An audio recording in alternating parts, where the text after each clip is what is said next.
Bismillahirrahmanirrahim. Assalamualaikum warahmatullahi wabarakatuh.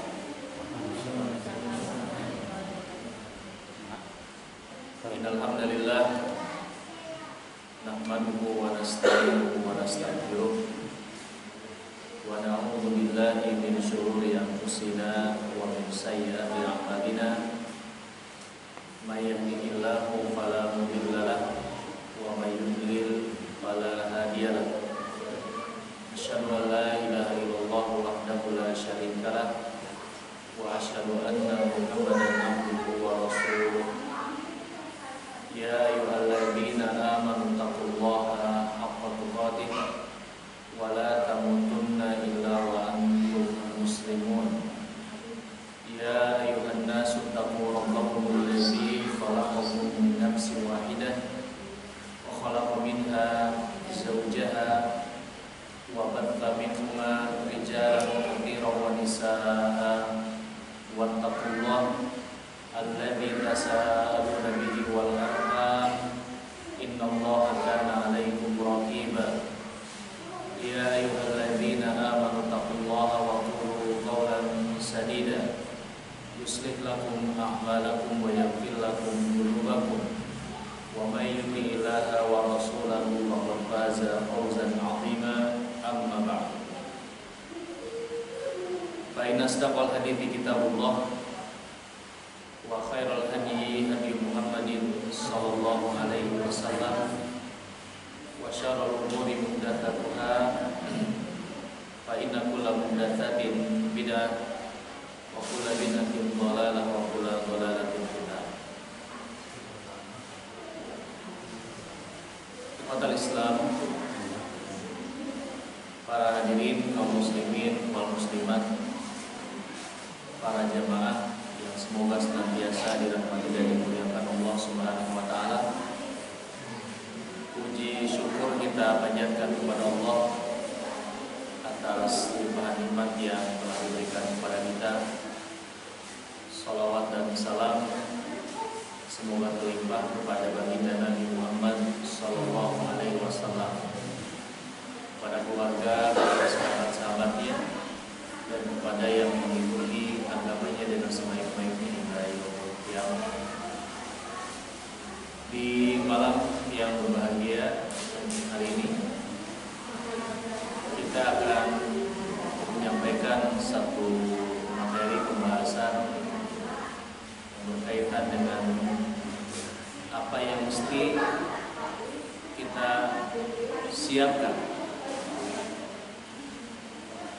untuk menyongsong datangnya bulan Ramadan. Malam hari ini kita sudah ada di malam keberapa ya? Bulan Sya'ban. Malam ke-12.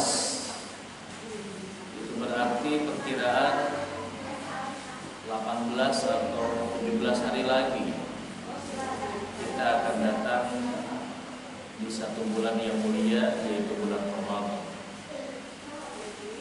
Di mana bulan Ramadan ini memiliki laqab yang amat sangat banyak, memiliki gelar mungkin ya, tepatnya seperti disebutkan dengan istilah Syahrul Mubarak, bulan Ramadan. Di tempat lain disebutkan sebagai Syahrul At-Taqwa, bulan Taqwa. Sebagian menyebutkan dengan istilah Syahrul Rahmah, bulan penuh rahmat. Syahrul Maghfirah, bulan ampunan. Syahrul Khair, bulan kebaikan. Dan masih banyak lagi gelar-gelar yang lainnya bagi bulan Ramadan. Nama-nama tadi cukup menunjukkan kepada kita bahwa bulan Ramadan ini memiliki kedudukan tempat yang begitu istimewa, kedudukan yang besar di mata orang-orang saleh dulu dan hingga hari ini. Sebagaimana Nabi Shallallahu Alaihi Wasallam menyebutkan dalam sebuah hadisnya, "Raqiman anhu rajulin dakhala alaihi Ramadan, thumma salafa falam yughfar lahu." Rugi orang yang hidup di bulan Ramadan selama 1 bulan hingga Ramadan berakhir, namun tidak ada dosa yang diampuni. Dosa-dosanya tidak diampuni oleh Allah Subhanahu wa Ta'ala. Jadi bulan Ramadan bulan penuh berkah, tapi tidak semua orang mendapatkan berkah. Bulan Ramadan adalah bulan ampunan, tetapi tidak semua orang dapat ampunan. Bulan Ramadan adalah bulan ketakwaan, tetapi tidak semua orang bertakwa menjadi orang bertakwa di bulan Ramadan. Sebagaimana diungkapkan, ada 2 kelompok manusia di bulan Ramadan itu. Kelompok yang pertama disebut dengan istilah almarhum. Orang Indonesia khususnya atau Melayu, kalau mendengar kata almarhum pasti identiknya dengan yang sudah meninggal dunia. Almarhum. Meskipun kalau kita lihat secara arti, almarhum itu bukan yang meninggal dunia artinya. Almarhum itu artinya adalah yang mendapatkan rahmat, yang mendapatkan kasih sayang, yang mendapatkan ampunan dari Allah Subhanahu wa Ta'ala. Itulah arti almarhum. Namun ya kadung salah paham ya. Banyak beberapa istilah dalam bahasa Arab itu di bahasa kita jadi salah artinya. Sebagai contoh, sangat populer Idul Fitri kita mendengar ucapan minal aidin wal faizin. Apa artinya? Artinya katanya mohon maaf lahir dan batin. Ya betul begitu. Nah, sekarang dengan aplikasi ya, coba ketik di Google Translate dari bahasa Arab ke bahasa Indonesia, ketik tuh minal aidin wal faizin. Kalau keluar mohon maaf lahir batin, saya kasih 1000 sebagai hadiah yang bisa membuktikan bahwa artinya itu seperti itu. Ya, nah, tapi tidak terlalu jauh karena memang orang yang meninggal dunia kita mendoakan kepada Allah supaya mendapatkan ampunan ya. Jadi arti almarhum itu sendiri adalah permohonan doa dari orang-orang yang hidup agar si mayit ini mendapatkan rahmatnya Allah Subhanahu wa Ta'ala. Nah, kelompok yang pertama ini disebut dengan kelompok almarhum. Almarhum versi bulan Ramadan. Siapa? Ya mereka yang mendapatkan rahmat dari Allah Subhanahu wa Ta'ala, mendapatkan keberkahan, mendapatkan ampunan, mendapatkan pembebasan dari api neraka. Kelompok yang selama di bulan itu mendapatkan taufik dari Allah Subhanahu wa Ta'ala untuk banyak berdoa, banyak beristighfar, banyak bersedekah, banyak beramal ibadah. Tidak disibukkan dengan hal-hal yang sifatnya menghalangi untuk mendapatkan keutamaan bulan Ramadan. Ini kelompok yang pertama, yaitu almarhum, yang mendapatkan rahmat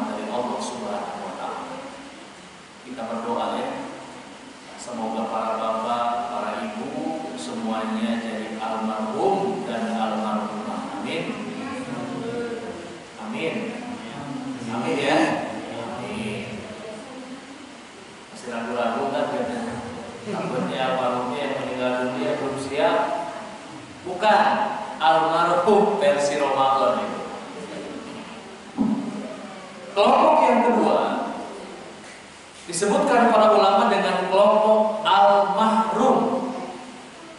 Beda sedikit pengucapannya. Marhum, yang kedua mahrum. Al-mahrum dari kata haram. Berarti al-mahrum itu adalah yang terhalangi, yang diharamkan. Yang terhalangi, yang diharamkan untuk apa? Untuk mendapatkan berkah, untuk mendapatkan rahmat, maghfirah, pembebasan dari api neraka. Ini kelompok yang kedua. Bagi mereka atau bagi kelompok ini, Ramadan atau bukan Ramadan sama saja.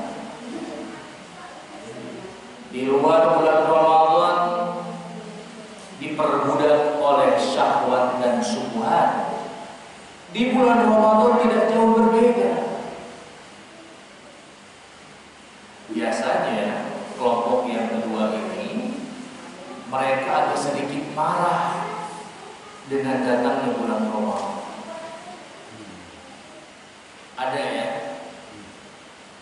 orang Islam itu datang bulan Ramadan bahagia, senang, karena ini peluang untuk banyak berbuat kebaikan. Tapi yang tidak senang ada atau banyak? Banyak. Ada orang yang tidak senang dengan Ramadan. Kenapa? Karena waktu dia untuk bermaksiat menjadi singkat. Tempat yang dia gunakan untuk bermaksiat ditutup misalkan, atau minimal diawasi oleh para ulama yang ada di sekitar tempat tersebut. Malu berbuat maksiat di siang hari, ya. Banyak orang yang tidak suka, banyak orang yang marah. Dan kita berlindung kepada Allah Subhanahu wa taala dari termasuk kelompok yang kedua. Nah, antara almarhum dengan almarhum ini apa sih yang membedakannya? Maka salah satu yang membedakannya adalah ada tidaknya bekal yang disiapkan. Harapan di malam hari ini dengan menyampaikan bekal-bekal kita menghadapi Ramadan ini, kita termasuk menjadi kelompok yang mendapatkan rahmat alias al-mahrum. Ada 6 nasihat para ulama yang perlu kita sama-sama renungkan untuk bekal menyongsong Ramadan yang waktunya kurang lebih tidak lebih dari 20 hari lagi. Tanya dulu nih, Bapak Ibu sudah punya persiapan belum? Sudah beli baju lebaran? Sudah bikin kue-kue? Belum. Sudah masak ketupat? Belum. Hasil ketupat sebenarnya masak air nama kabujel hasil. Ya, itu tidak akan saya bahas. Ya, itu silakan saja lah dibahas sebagai urusan rumah tangga. Kita dengarkan bagaimana nasihat para ulama. Baik. Sebelum dimulai, ada satu nasihat penting yang diungkapkan dalam sebuah pepatah dalam bahasa. Dikatakan, "Faman ya'rif bu'das safar ista'adda." Siapa orang yang tahu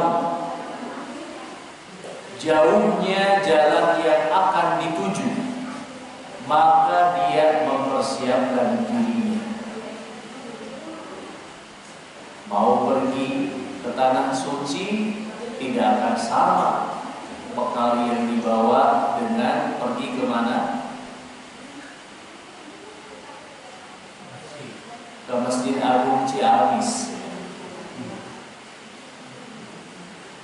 Maka demikian juga Ramadan ini sebuah perjalanan panjang, 30 kali 24 jam atau 29 kali 24 jam. 1 bulan panjang. Kalau tidak memiliki bekal, maka tidak sedikit orang yang akhirnya bagaimana? Berjatuhan. Mendingan di tengah jalan gitu ya. Ini belum jalan sudah jatuh duluan. Saking takutnya dengan ibadah saum dia sakit. Belum masuk Ramadan sudah sakit duluan. Mudah-mudahan tidak ada ya. Ramadan malam pertama masjid penuh ya. Sholat berjamaah mungkin sampai sholat terakhir 5 waktu, subuh, maghrib, subuh, zuhur, asar, maghrib, isya, tarawih. Hari kedua berstabil. 10 hari pertama stabil ya. Menuju 10 hari yang kedua itu biasanya gimana? Berstabil, bertambah, berkurang, bergoyang. Masya Allah. Nanti perlu lagi kapan? Malam takbiran begitu ya. Nah ini menunjukkan perjalanan 1 bulan itu meletihkan, perjalanan yang sangat panjang. Apalagi kalau sampai memandang Ramadan sebagai sebuah beban. Yang namanya beban, jangankan 1 jam, 5 menit lamanya Masya Allah. Tapi kalau senang, bahagia, 5 jam terasa 300 menit. Sampai terasa singkat. Main futsal ya, perasaan baru udah habis lagi. Contoh, karena kita sangat menikmati semua hobi kita, bersepeda, pergi ke gunung, melakukan perjalanan yang jauh. Karena kita menikmati bahagia bukan sebuah beban, kita menikmatinya begitu nikmat. Mengalir gitu ya bahagia. Tapi kalau sesuatu yang tidak kita suka, contohnya apa? Menunggu ya, ada istilah diminta menunggu itu apa? Pekerjaan yang paling membosankan. Menunggu apa saja, apalagi menunggu ojek online ya. Dipesan jam sekian belum datang juga ya. Nah, ya kita mulai. Persiapan apa saja yang dinasihatkan para ulama kepada kita? Pertama, persiapan dengan banyak-banyak berdoa. Persiapan banyak-banyak berdoa kepada Allah Subhanahu wa Ta'ala untuk disampaikan kita ke bulan Ramadan, diberikan taufik, diberikan inayah, pertolongan, bisa maksimal beribadah di bulan tersebut.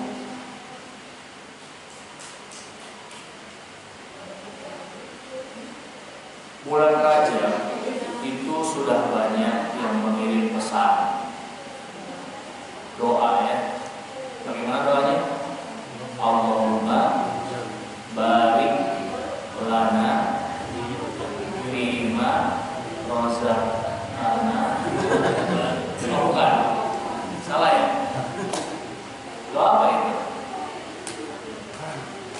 Doa apa itu? Ya, terakhir saya melihat sebuah spanduk besar di sebuah masjid. Inisialnya MAC. Besar sekali. Doa di bulan Rajab. Doanya itu Allahumma barik lana fi Rajab wa Sya'ban wa balighna Ramadan. Yang artinya, ya Allah, berikanlah kami keberkahan di bulan Rajab, di bulan Sya'ban, dan sampaikanlah kami kemana? Ke bulan Ramadan.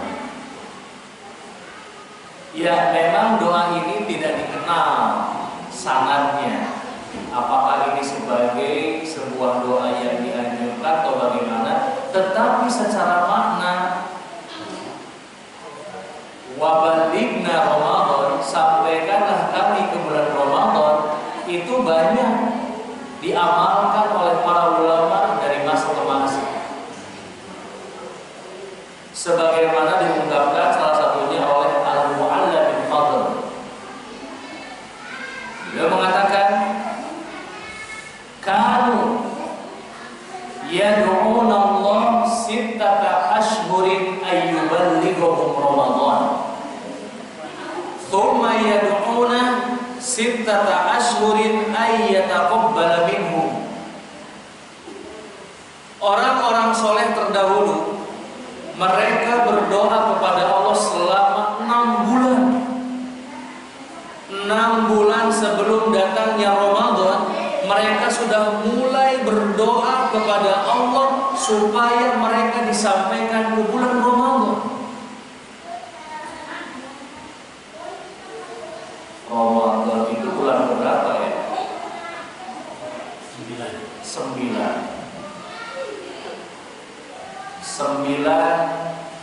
dikurangi 6, 3.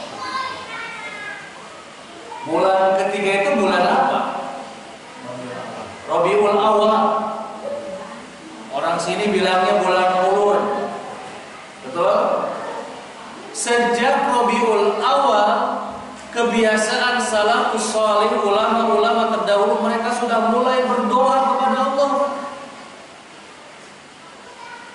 6 bulan sebelum datangnya Ramadan, berarti kurang lebih 180 hari yang lalu. Gak lalu sih, pokoknya 180 hari itu mundur ke bulan Ramadan. Sementara kita saat ini tinggal 18 hari, hilang nolnya 1. Para ulama 180, kita masih ada waktu 18 hari perkiraan, karena menunggu ru'yah kepada hilal. Subhanallah, ya. Jadi para ulama dahulu tidak pernah main-main dengan kebaikan, tidak pernah bermain-main dengan amal sholih. Saking seriusnya persiapan doanya saja 6 bulan. Saya mau nanya, nikah penting? Penting. Jangan main-main. Masih ingat nggak? Para bapak, para ibu dulu persiapan nikah berapa hari? Gak ada yang hitungan hari, kecuali yang MBA, Master Business Administration. Bukan itu maksudnya ya. Berbulan-bulan bang persiapan nikah itu. Siapa yang paling baru nikah di sini, coba ngaco? Kayaknya ini nih, Riyad Store Tasik, Ciamis nih. Berapa lama persiapan nikah? Kurang lebih ya 3 bulan. Tuh, 3 bulan. Lama Pak. 3 bulan. Ibu-ibu, persiapan lahiran berapa lama? Ibu-ibu Semenjak dinyatakan positif, ya, itu sudah menyiapkan diri 9 bulan yang akan datang. Menjaga apa yang dilihat, menjaga apa yang didengar, menjaga apa yang dibaca, yang ditonton ya, menjaga gizi, menjaga lingkungan. Kenapa? Karena bayi akan terpengaruhi dengan lingkungan.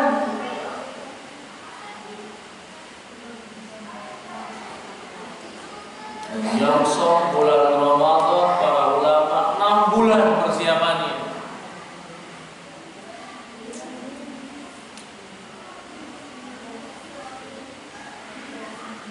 Mudah-mudahan ada yang sudah mempersiapkan diri di antara kita jauh-jauh hari.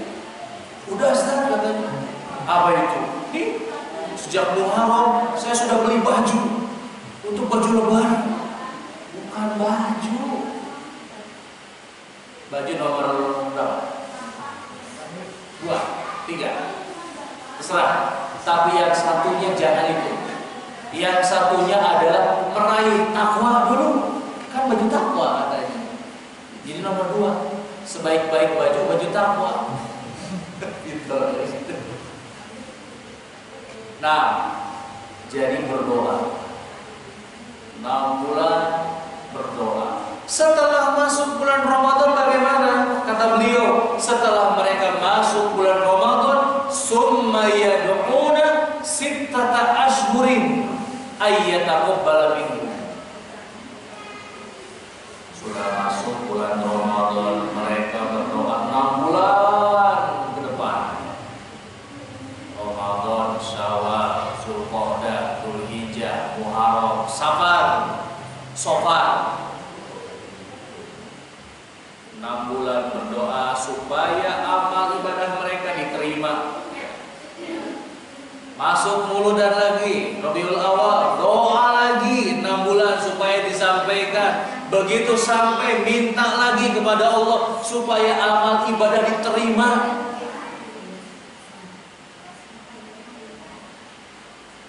Maka inilah pentingnya doa. Bagi seorang muslim, seorang muslimah, doa itu nomor 1. Doa itu adalah kunci.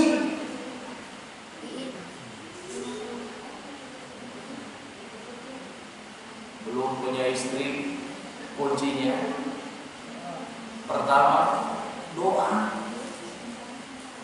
Belum punya momongan ya anak itu ya, sering istilah ada momongan. Sudah menikah belum punya momongan, kuncinya apa?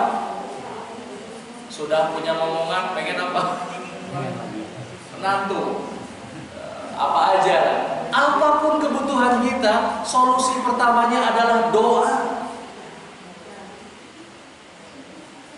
Ingin punya pribadi yang soleh, istri yang soleha, anak-anak yang soleh-soleha, pertama itu pasti apa? Doa. Saya teringat sebuah ungkapan dari para ulama. Ketika ditanya, wahai Syekh, saya melihat katanya anak-anak Anda ini begitu tertib menjaga sholat. Apa resepnya? Beliau mengatakan, saya banyak berdoa kepada Allah. Rabbi ij'alni muqimas shalah wa min dzurriyyati. Itu dahsyatnya doa. Tapi ingat, doanya mesti ikhlas, doanya mesti bertauhid hanya kepada Allah Subhanahu wa taala. Dahsyatnya doa yang dibangun di atas keikhlasan, di atas tauhid, kata para ulama, doa itu pertama bisa membuka sesuatu yang terkunci. Bisa membuka sesuatu yang terkunci. Rezeki itu kadang-kadang terkunci ya. Saya belajar ini kok gak paham. Belajar tajwid, belajar tahsin, belajar bahasa Arab, pahala, palu. Gak ada pahala, palu. Adanya pokoknya masuk ke telinga kanan, dalam hitungan detik keluar dari telinga yang kiri. Menghafal Quran, tuh hafal. Ya Allah, apa ya salah saya sudah psikotes, hasilnya bagus, IQ saya apa yang paling tinggi itu? Gifted ya, gifted ya. Bahasa saya gimana bacanya? Itu yang di atas 160 IQ-nya, tapi kok baca Quran gak hafal-hafal wae. Barangkali terkunci doa kepada Allah Subhanahu wa taala. Dengan doa bisa membuka sesuatu yang terkunci. Aduh, saya sudah kerja banting tulang, apa bahasanya? Peras keringat, banting tulang. Kepala dijadikan mastaka, kaki dijadikan suku. Kepala dijadikan kaki, kaki dijadikan kepala. Sungguh ungkapan yang hiperbolis, ya. Ungkapan yang sangat bebeakan gitu tanya, all out gitu. Tapi ya gimana ya? Kok rezeki saya itu gali lubang, tutup lubang, gali kubur gitu. Gimana maksudnya? Utangnya kecil, lunas, habis lunas, ngutang yang lebih gede lagi. Allah musta'an. Berdoa.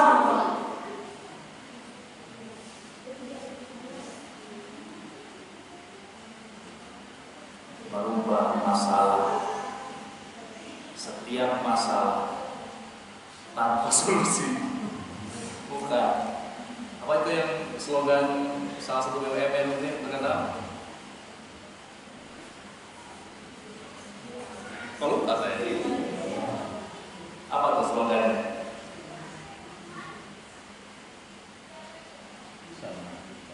Mengatasi masalah tanpa solusi.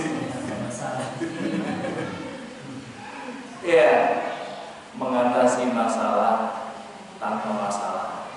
Itu tagline-nya doa yang ikhlas. Dengan doa yang ikhlas, setiap masalah insya Allah akan ada jalan keluar. Itu yang pertama ya. Doa itu apa? Membuka sesuatu yang terkunci. Apalagi katanya? Kedua, mendekatkan yang jauh. Doa itu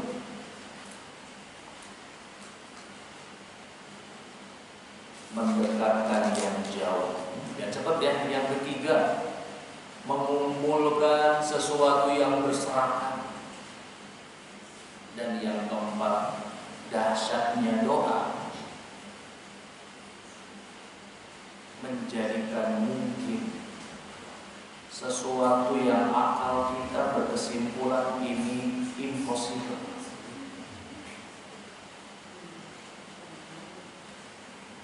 Kisah para nabi, sejak Nabi Adam alaihissalam sampai Nabi Muhammad SAW, silahkan mereka punya doa-doa yang Masya Allah luar biasa. Ada Nabi yang dipuji oleh Allah Subhanahu wa ta'ala sekian waktu ya. Harus berdakwah seorang penguasa yang zalim. Baca semuanya. Ada doa Nabi Adam ya. Gimana doanya? Subuh-subuh biasanya itu dibaca. Nah itu biar kebangun orang-orang tidur ya. Robbana gitu ya. Ada doa Nabi Yunus, ada doa Nabi Adam, udah tadi ya, Nabi Yunus, Nabi Zakaria, wah banyak.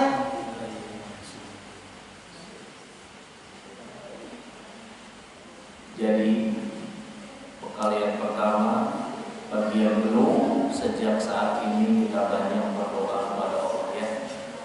Disampaikan kita ke bulan Ramadan. Sudah sampai jangan bingung kita mau ngapain gitu. Kita memohon kepada Allah diberikan bimbingan. Siap ya? Yang pertama persiapan dengan banyak berdoa. Kedua, persiapan yang kedua ilmu.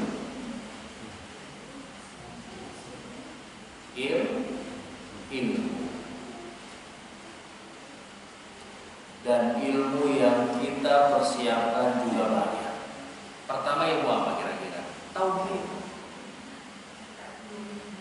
Jangan sampai terjatuh ke dalam perbuatan syirik, terjatuh dalam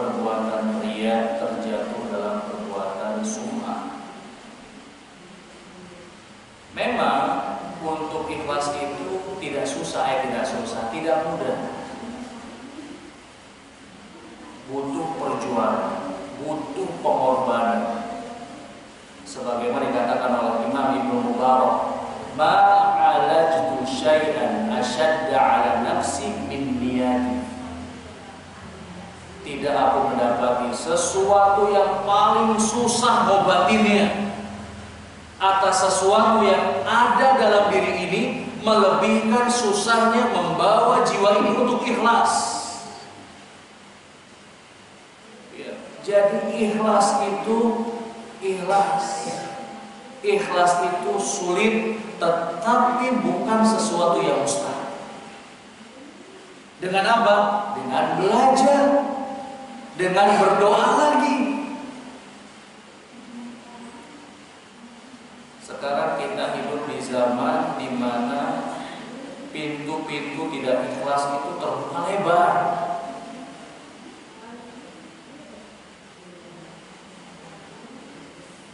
Amal kebaikan, memang setiap manusia tidak punya hak untuk memvonis keikhlasan seseorang gitu ya.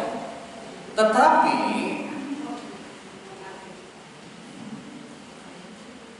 apa manfaatnya sedang mengaji, umpamanya sedang baca Quran, pamer-pamer gitu ya, di mana? Di media sosial. Kalau niatnya untuk memotivasi yang lain bagus, tapi kalau tujuannya untuk dipamer-pamer, biar orang tahu saya ini orang yang soleh, solehah, ahli Quran, atau apa saja kan sekarang ya. Nah, ilmu yang kedua setelah ilmu tentang ikhlas, tentang tauhid, ya ilmu berkaitan dengan ahkam, berkaitan dengan hukum-hukum ibadah. Mungkin bahasa kita lebih identik dengan fikih ya. Fikih saum. Coba saya mau nanya, doa saum itu dibacanya kapan? Setelah minum atau sebelum minum?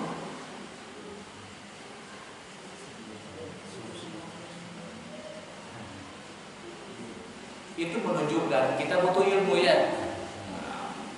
Betul tidak? Atau pertanyaan legendaris, apakah kentut dalam air itu batal? Ya? Kentut dalam air batal. Ada yang pernah praktek nggak? Apakah betul ketika kentut dalam air kemudian perut kita kenyang? Kenyang?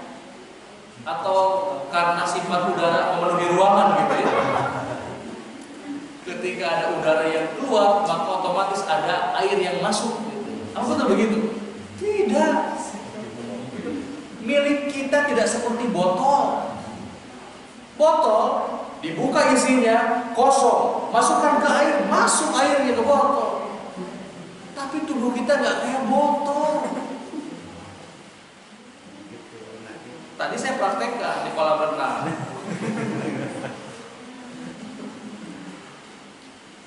Sebagai murojaah gitu ya.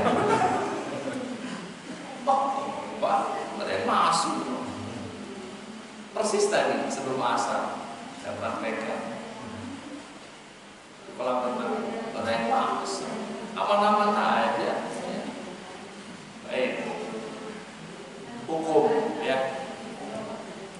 Hukum-hukum ya, tidak hanya tentang saum, kan banyak ibadah ya, tentang memberikan buka, bagaimana hukum-hukumnya, kemudian sholat tarawih hukumnya seperti apa, dipelajari, ditanyakan. Oh, sekarang kan mudah cari ilmu, Allah berikan kemudahan kepada kita. Lihat video-video ceramah atau yang suara atau yang teks tulisan, ya dibaca. Ada program di salah satu televisi kebanggaan masyarakat Tasikmalaya, MGI, ada program Assalamualaikum Ustaz, tanyakan kepada Ustaz. Ilmu, kita butuh ilmu. Agama Islam ini dibangun di atas ilmu. Sholatnya di atas ilmu, saumnya di atas ilmu, bahkan mencari ilmunya pun di atas.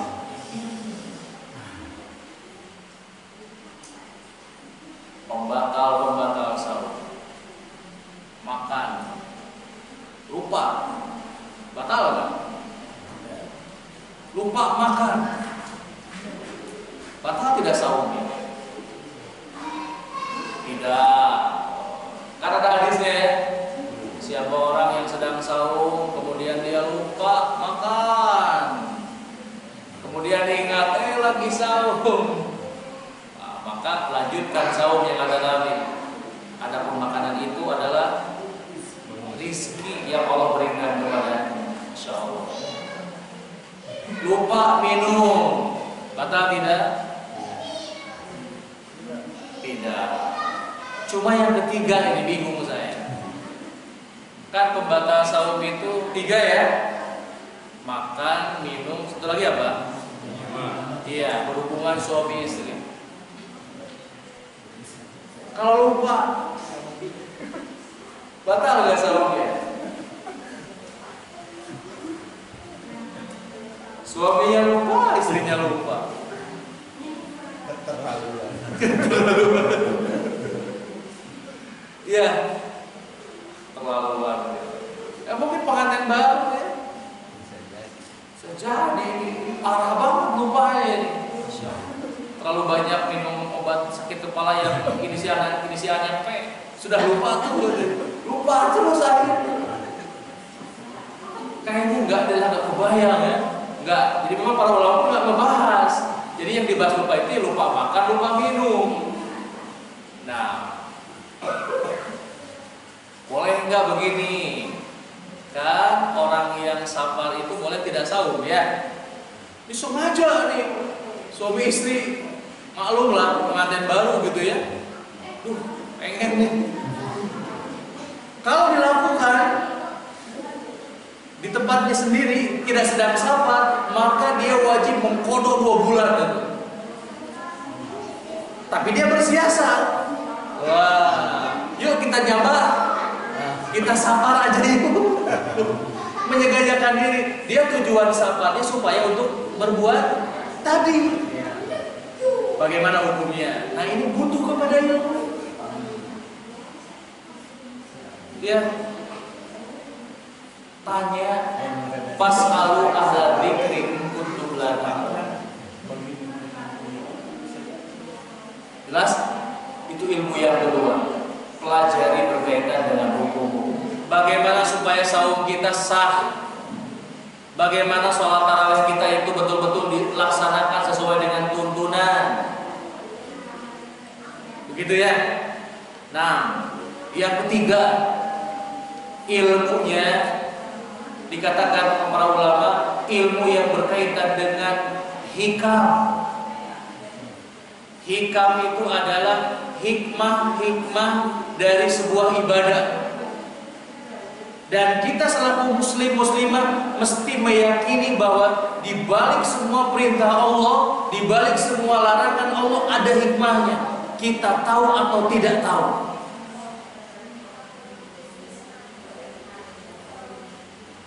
Sholat duhur 4 rakaat, subuh 2 rakaat, ada hikmahnya enggak? Ada, yakin, pasti. Tapi kita nggak tahu mungkin ya. Iya ya. Padahal cocoknya itu yang 4 subuh. Boro-boro. 2 berat. Kok mau dikasih nama opat?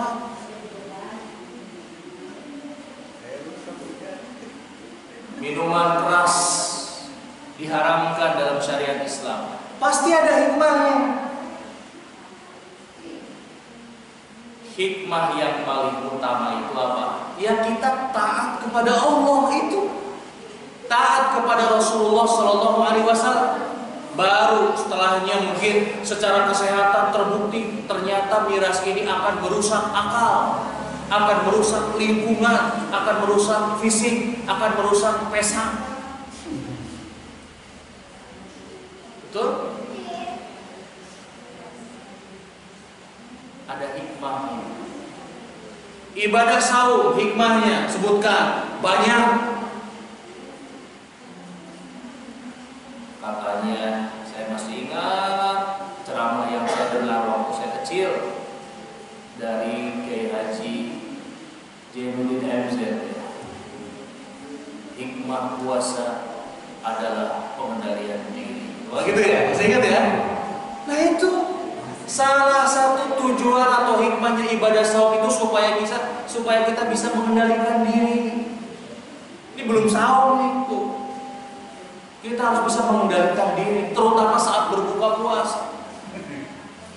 Jangan sampai seperti kuda lepas tina gedogan. Dari subuh bisa menahan lapar, begitu maghrib lepas kendali. Apapun dimakan sampai lupa sholat. Astagfirullahaladzim, lupa sholat. Ternyata sebulan ini sholat maghrib karena sibuk buka. Allah musta'an. Saum itu la'alakum tatakun ya, supaya kamu jadi orang bertakwa. Pasti kamu jadi bertakwa kalau saumnya benar. Tapi kan di bangsa manusia, bukan bangsa kita, bangsa manusia, mau bangsa kita atau bangsa yang lain, ada yang orang akhirnya bernegosiasi. Karena saya saum, saya nggak sholat, ada. Jadi ibaratnya itu ibadah itu bisa negosiasi gitu ya. Ya udah deh saya saum tapi nggak sholat ya. Allah musta'an. Subuh nggak sholat, apa alasannya? Antum jadi nggak sholat subuh, tapi sahur bangun. Duhur datang, sholat nggak? Nggak. Biasanya apa alasan? Capek. Capek. Duh, capek. Datang waktu asar, sholat nggak? Nggak. Siap-siap, ngabuburit. Maghrib tidak sholat, sibuk buka. Karena sibuk buka, terlalu overload apa yang dimakan. Akhirnya kemerdekaan. Oh, kemerdekaan. Yang kemerdekaan teh mungkin pernah mengalami ya. Jangankan untuk sholat, nangtung wae.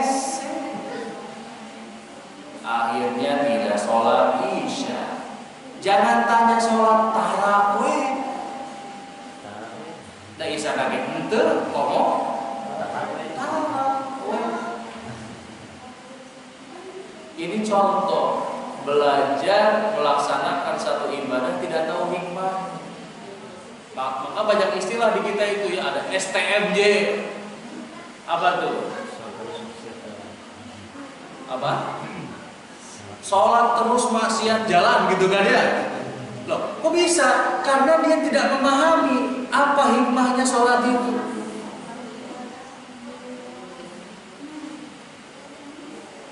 Termasuk saum. Kalau tidak tahu hikmahnya, maka banyak orang yang tidak bisa meraih hakikat derajat daripada orang yang saum tersebut. Ada nggak yang bulan Ramadan kadang-kadang jadi pelit? Ada nggak? Banyak. Harusnya bulan Ramadan itu bulan kedermawanan.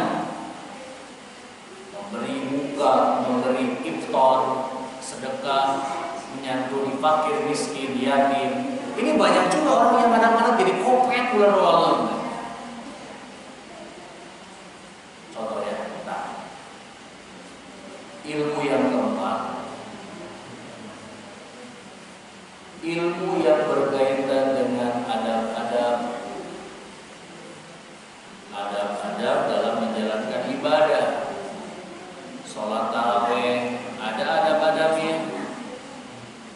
Sholat yang dilaksanakan dengan penuh ketenangan, tidak terburu-buru.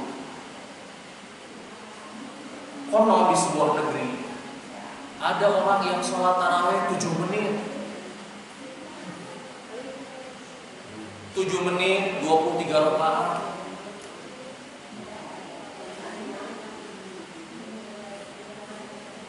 Jangan sholat dulu ya. Main futsal eta. 7 menit kudu anggeus. Khusyuk moal mainan. Nah, kenapa tuh sholat tarawih kayak 7 menit yang gacha ka mana tuh? Saya pernah melihat videonya itu sampai itu Masya Allah Pak. SKJ 92. Iya, yang belum lahir masa-masa itu mungkin tidak akan paham ya.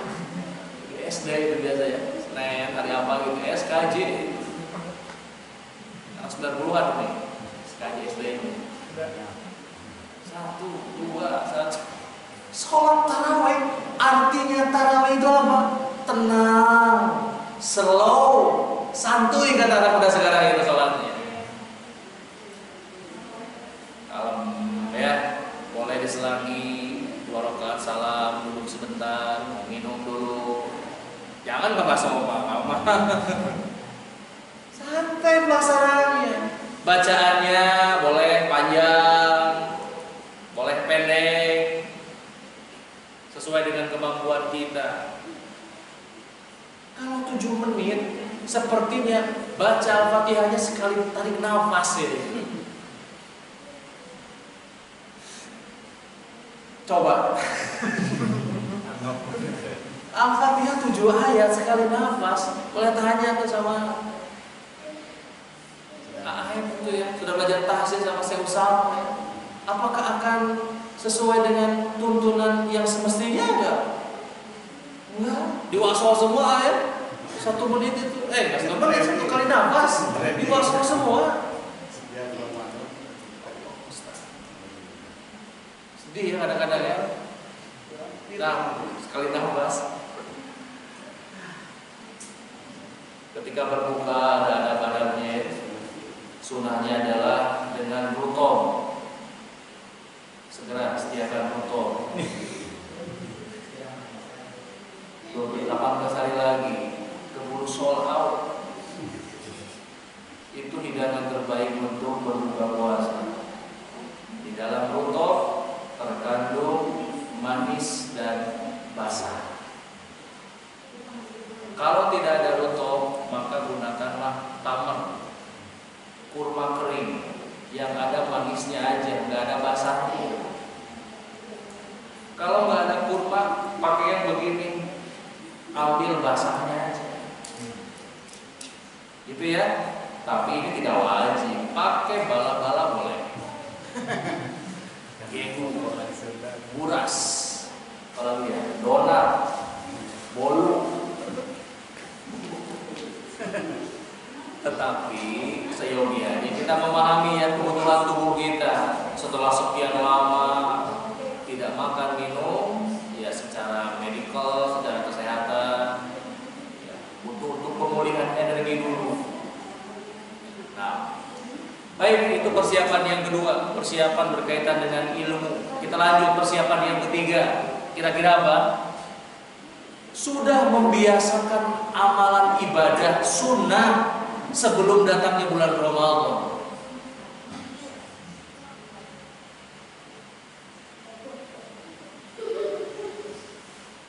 Sholat sunnahnya mulai ditingkatkan supaya nanti ketika Ramadan, ya saya ingat dari panggilan dari Ustaz Nusul Zikri ya, Hafizahullah, katanya Ramadan ini olimpiade katanya, olimpiade orang-orang soleh.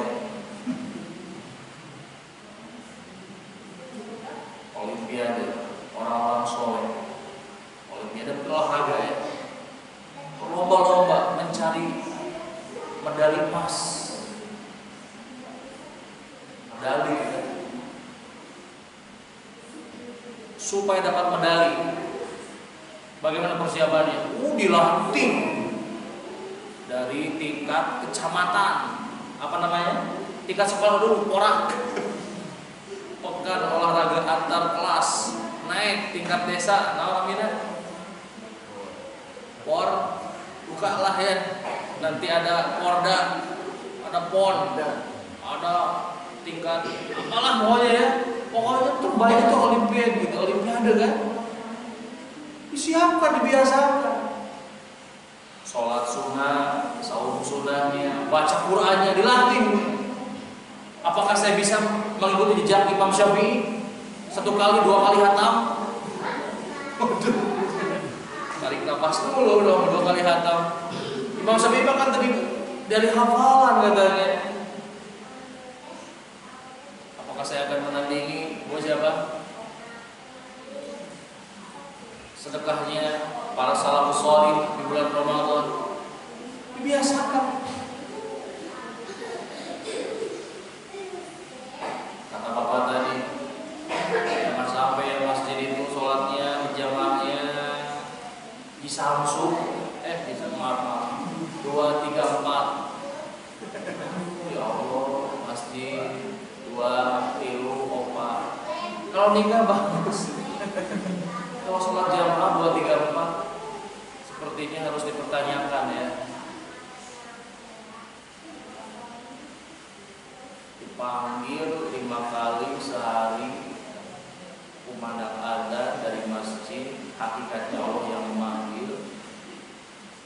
Kenapa kadang-kadang telinga kita ini jadi apa? Jadi bonge katanya. Dipanggil adzan, dipanggil iqamah. Biasakan supaya bulan, tapi dah bulan Ramadan lah ya, memang karena bulan kebaikan setan diteralian gitu ya. Dan pasti teh pinuan gitu ya. Masya Allah.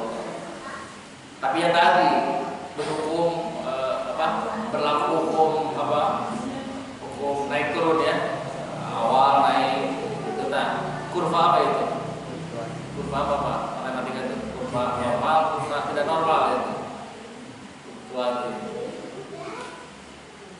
Itu ya sudah membiasakan amal-amal kebaikan di bulan Ramadan, terutama sahur ya. Makanya Rasul Shallallahu Alaihi Wasallam disebutkan oleh Imam Ibnu Rajab, beliau itu banyak melaksanakan ibadah sahur di bulan Sya'ban. Sebagian mengatakan karena beliau mau qadha sahur katanya. Bukan qadha yang wajib, qadha sahur sunnah. Karena Rasul itu Masya Allah ya, disibukkan dengan jihad, disibukkan dengan mendidik umat. Sehingga datang Ramadan itu ya sudah ada persiapan. Coba bayangkan, pernah mengalami dulu pertama kali sahur, nggak pernah sahur sebelumnya, masuk Ramadan hari pertama, waduh,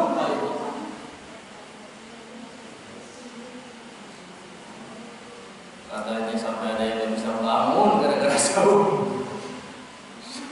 Bisa bangun, kehabisan energi, maka dilatih. Yang keempat, sudah jam 8 ya, kurang. Persiapan yang keempat sudah kita siapkan dengan banyak-banyak bertaubat dan beristighfar kepada Allah.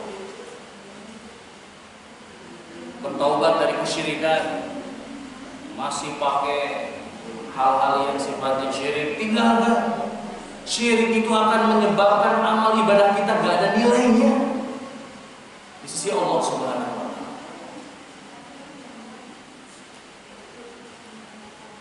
Yang masih berkecimpung dalam dunia haram, begitu menyedihkan melaksanakan ibadah sahur, bukanya pakai dari harta yang haram ya. Allah musta'an.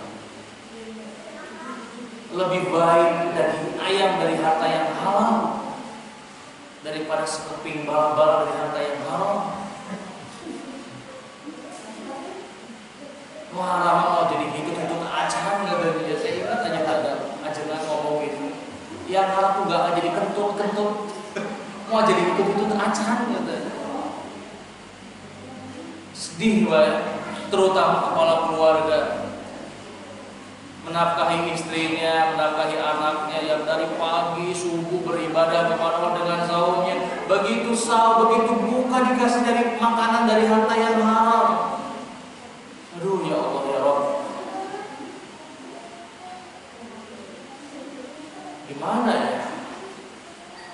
Bersyukur kepada Allah dengan yang haram gitu kan ya? Ini sesuatu yang apa namanya itu? Bertolak belakang itu apa namanya? Sesuatu yang paradoks gitu ya. Bukan obat sakit kepala ya. sesuatu yang ya ibaratnya ya banyak kan sekarang bangun masjid dari harta yang haram, pergi haji dari hasil korupsi, kayak begitu loh. Berkurban dari harta begal gitu ya, atau akikoh dari keuntungan judi misalkan. Innallaha thayyibun la yaqbalu illa thayyiba. Allah itu baik, tidak akan menerima kecuali yang baik. Maka persiapkan yang memutuskan tali silaturahim, sambungkan. Jangan alasan nanti aja lah sekalian Idul Fitri, sekalian minta maaf. Iya kalau keumuran, kalau tidak keumuran meninggal dunia dalam kondisi memutuskan silaturahim. Yang kata Nabi, la yadkhulul jannah qati'. Tidak akan masuk surga orang yang bagaimana? Memutuskan silaturahim. Yang kelima ya. Betul? Persiapan yang kelima. Jangan lupakan juga mempersiapkan harta.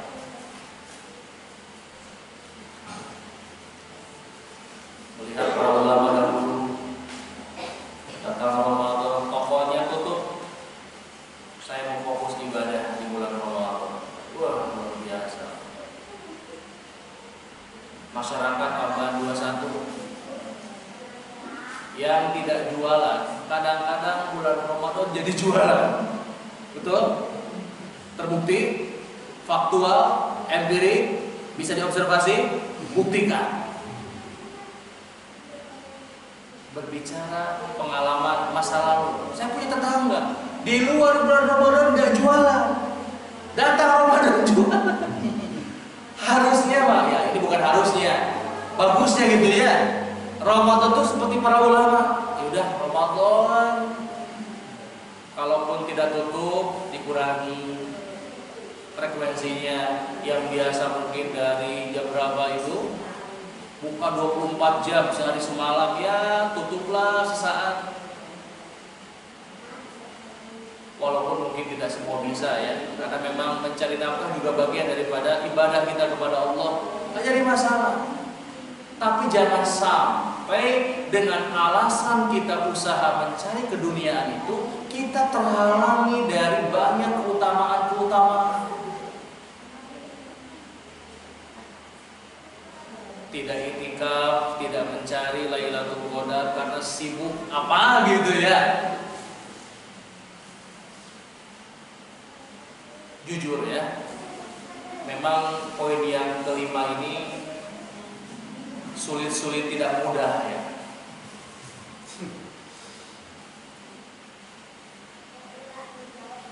Menyiapkan harta untuk bisa maksimal beribadah. Menyiapkan harta supaya kita bisa meraup berbagai kesempatan ibadah dengan harta ya. Umroh di bulan Ramadan keutamaannya jelas, memberikan buka, memberikan iftar kepada orang-orang yang sahur.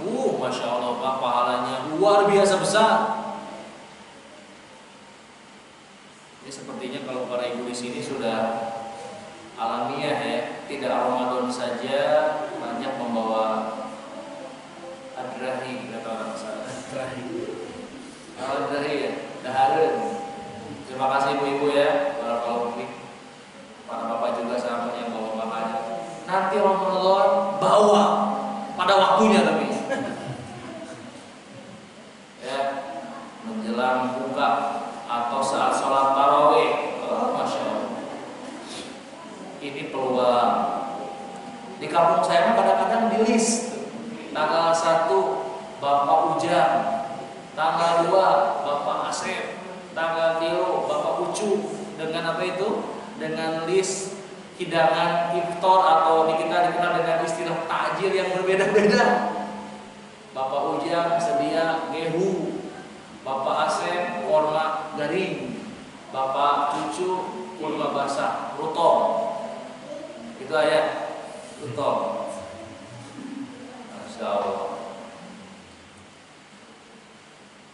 Harta bersedekah, menyantuni fakir miskin. Nanti ada zakat fitr, ya, shadaqatul fitr. Pakai apa di sini? Bayar zakatnya? Iya, pakai makanan pokok ya. Nah. Yang keenam, yang terakhir,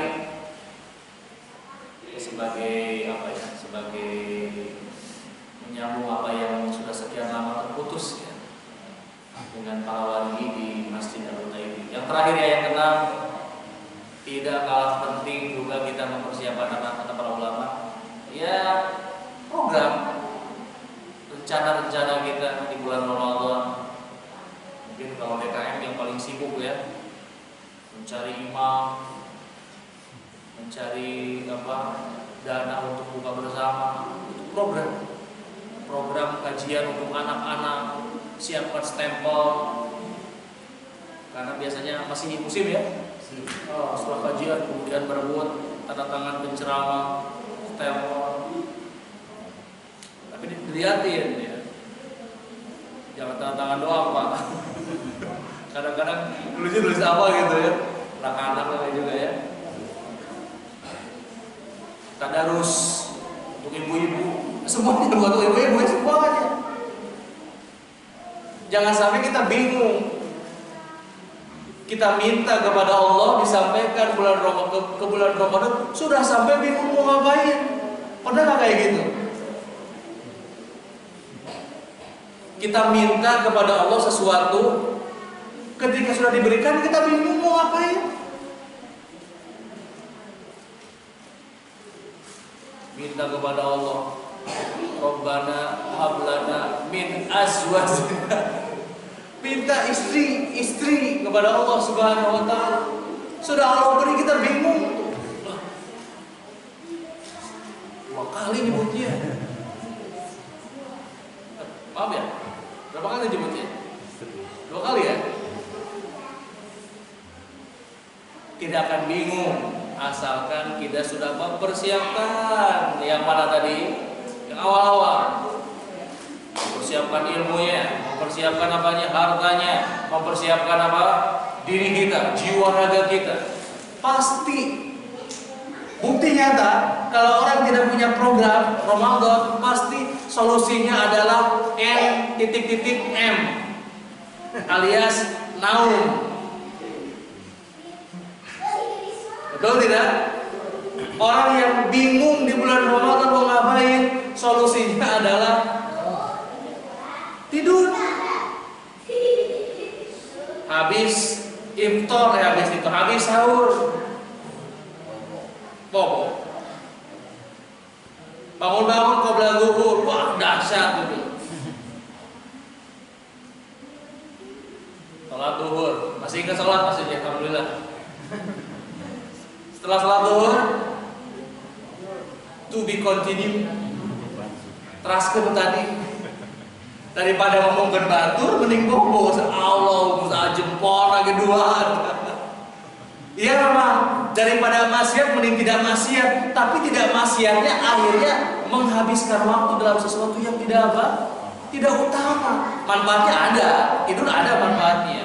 Jangan bilang tidur tidak ada manfaatnya, tapi terlalu banyak tidur bahaya. Kata Ibnu Qayyim, terlalu banyak tidur itu bisa meracuni hati, membuat hati keras.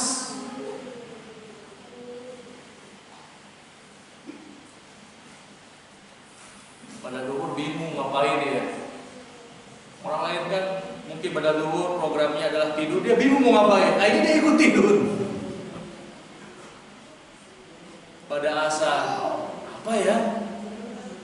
Bingung. Akhirnya tanah buatannya. Karena hadisnya sana, nawan hadisnya teh tidurnya orang yang berpuasa adalah ibadah. Kebalik hadisnya, yang betul adalah saumnya orang yang tidur adalah ibadah. Betul tidak? Bingung. Iya, saumnya orang yang tidur ibadah. Betul? Gimana Bu? Tidurnya saum.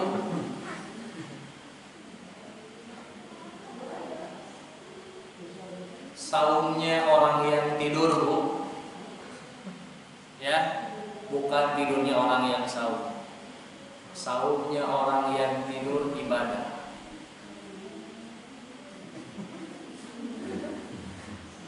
Tahun beda anak, beda. Perlu pemikiran jernih. Sepertiga malam terakhir bangun ya, habis sholat tahajud, pikiran nih. Kayak tidurnya orang yang berpuasa, kejem puasanya orang yang tidur, tahun beda anak, beda.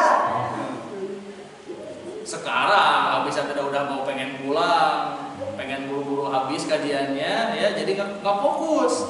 Nanti bangun sepertiga malam terakhir ya. Atau nanti sama kalau suami istri ikut ngaji, begitu bangun tidur saling menatap. Nya naon tuh. Luar biasa sampai terbawa mimpi ya. Belum terpecahkan apa perbedaannya. Gue dibahas Bu. Ya, Masya Allah. Terima kasih ya, jazakumullah khair. 6 saja persiapan yang dinasihatkan para ulama untuk kita semua menyongsong Ramadan. Mudik ya nantilah. Yang mau mudik sekarang lagi musim COVID-19 ya. Di rumah saja atau mudiknya secara virtual. Kangen lihat Google, ketik pemandangan mana misalkan Salopa, ketik Salopa, itu ternyata Gunung Bongkok gitu ya. Oh ini jalannya yang bukan pengkol, cukup. Terima kasih jazakumullah khair kepada sahabat saya Ibu Ketua DKM, pengurus DKM di Darul Taibi, dari Purwakarta juga ada Bapak Ketuanya, para jamaah di sini ya, yang bertanya-tanya ini saha ya tanya. Jazakumullah khair, insyaallah di lain waktu kita bertemu kembali. Mohon maaf kalau ada kata-kata yang tidak layak ya, tidak bisa diterima. Mudah-mudahan yang disampaikan memberikan manfaat. Kalau masih bingung perbedaannya, boleh tanya kepada Kak Egun. Atau yang nonton lewat Facebook boleh ketik pertanyaan di situ. Apa perbedaannya? Itu aja. Baik. Subhanallah wa bihamdihi.